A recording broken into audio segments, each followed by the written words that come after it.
Okay. Hello, Sophia. Hi.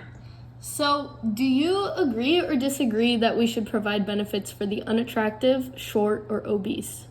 I strongly disagree Why?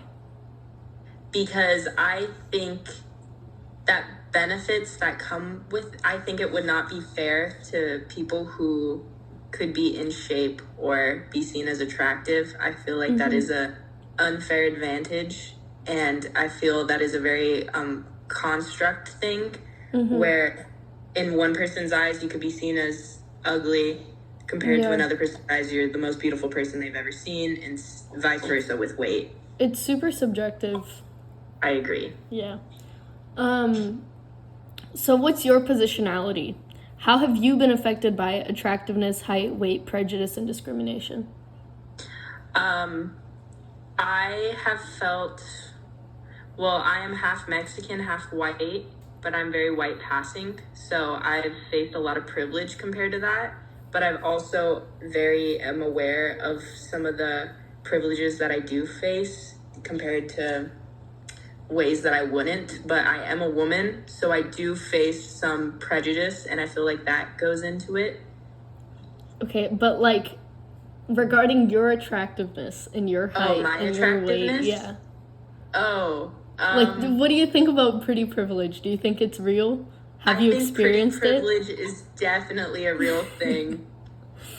Yes, and I feel that I'm very comfortable in my body, and I recognize that I am pretty, and I have faced pretty privilege before. Yes, okay. So, what are some strategies that we can employ to reduce the prejudice and discrimination experienced by the unattractive, short, or obese?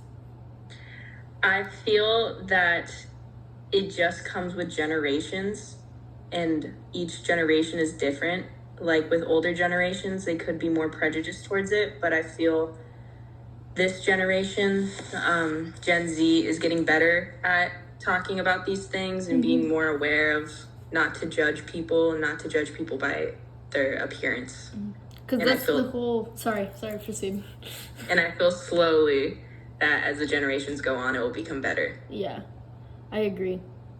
Because what we're talking about in class is basically like how in our heads we have something called the horn effect, which is like, let's say you see somebody who's very unattractive, and most people's like immediate thoughts are kind of like, ooh, they probably smell bad, or ooh, stuff like that. Yeah. Like they don't take care of themselves, and people who are less attractive have less opportunities during interviews, like in the workforce, and same as people who are overweight and stuff like that. So yeah, the whole thing is,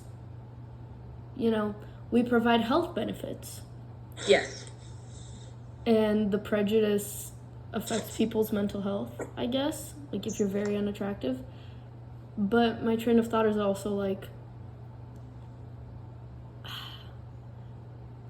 it's so subjective.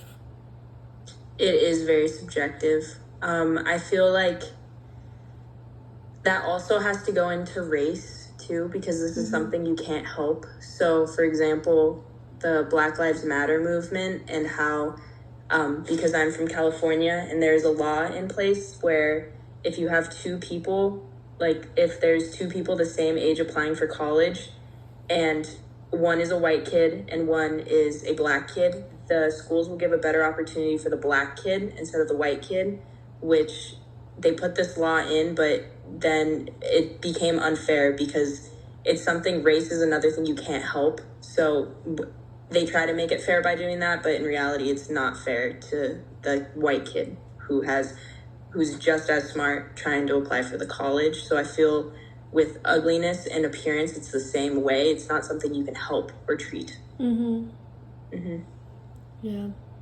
I don't know. It's a good question, but yes, that's it. Thank you, Sophia. And And see you.